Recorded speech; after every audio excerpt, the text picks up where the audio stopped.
In World War II, Germany sought to defeat its opponents in a series of short campaigns.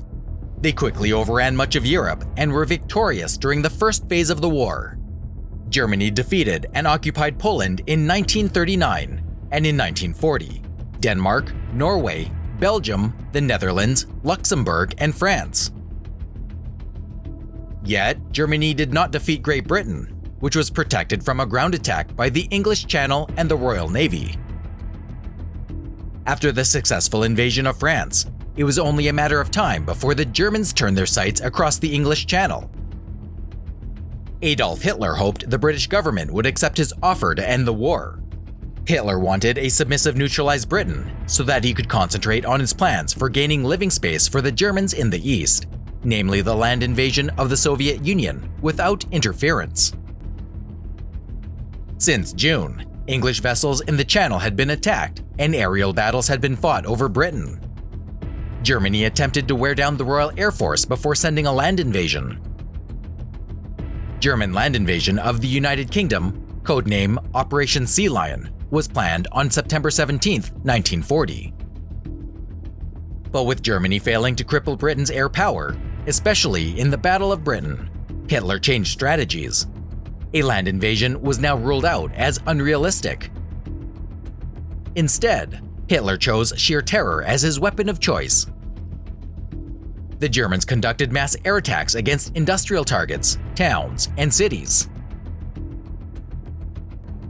But what would happen to the royal family if the German land operation would succeed? Let's give free rein to our imagination. Operation Sea Lion succeeded in its plans to deliver German land forces to the British Isles. After smashing Britain air power via a sustained bombing campaign against Royal Air Force bases, hundreds of landing craft pushed ashore all across the southern English coast. Prime Minister Winston Churchill vowed to stay to the bitter end. At the same time, he is begging the royal family to flee the country to ensure the continuity of the British government in case of defeat. The Germans devised a plan to launch a dive bomb attack on central London. Then paratroopers, dropped from low-flying aircraft, would land on the ground of Buckingham Palace and capture any members of the royal family they could find, in order to force a British surrender. Just after dark, King George VI and his family, including a 14-year-old Princess Elizabeth, are informed by guards that German parachuters have landed on palace grounds. Publicly, King George VI always maintained that he had no plans to abandon his fellow citizens during the war, but now he's got no choice. It's at this moment that the royals suddenly find themselves in the midst of Operation Rocking Horse, the top-secret plan to slip the monarchy out of London. A team of elite soldiers known as the Coates Mission, a special British Army unit established in 1940 to evacuate King George VI, Queen Elizabeth, and their immediate family in the event of a German invasion of Britain during the Second World War, bundle the disguised royals into specially equipped armored cars, and make for a series of safe houses in the British countryside. Coates Mission members have all solemnly sworn that should their motorcade be intercepted by German invaders, they will mount a last stand until each of them is dead. The final destination is located more than 7,600 kilometers away in Victoria, Canada. Most of the world now knows Hatley Castle as a shooting location for the X-Men film series, but for a brief period in the darkest depths of the Second World War, there was reason to believe it stood ready to shelter a refugee House of Windsor. With a declaration of war only 3 months away, King George VI had even visited the place personally as part of the spring 1939 tour of Canada. Throughout 1939 and 1940, Canada was in the midst of a massive secret operation designed to prepare this country as a kind of surrogate Britain in the event of invasion. Only a few weeks after the Dunkirk evacuation, Britain would secretly send all of its gold reserves across the Atlantic to be stored underneath the Sun Life building in Montreal.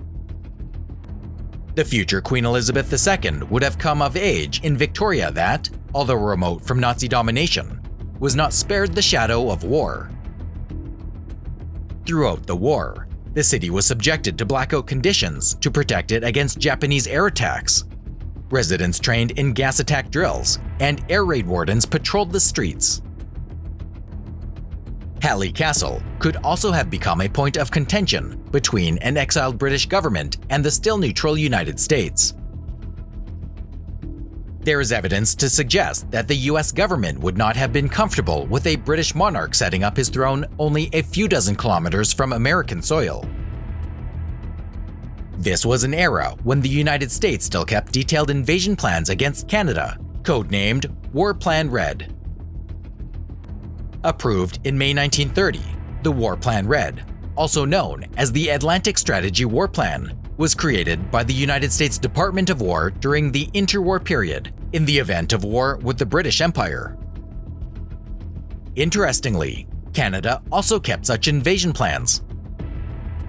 Created on April 12, 1921, by Canadian Director of Military Operations and Intelligence Lieutenant Colonel James Buster Sutherland Brown. Defense Scheme Number 1 was a war plan for a Canadian preemptive attack against the United States in the hypothetical conflict between the United States and the British Empire. Whether the Americans let the Windsors stay in Victoria or not, they would have been only one among nearly a dozen European royal families sent packing by the war. All of this raises one question: who would replace King George VI on the Nazi Great Britain throne? Since abdicating the throne in 1936, George's brother, the former King Edward VIII, had become uncomfortably close to Germany's new regime. He became the first English monarch to voluntarily abdicate the throne. He made this decision after the British government, the public, and the Church of England condemned his decision to marry the American divorcee, Wallis Warfield Simpson.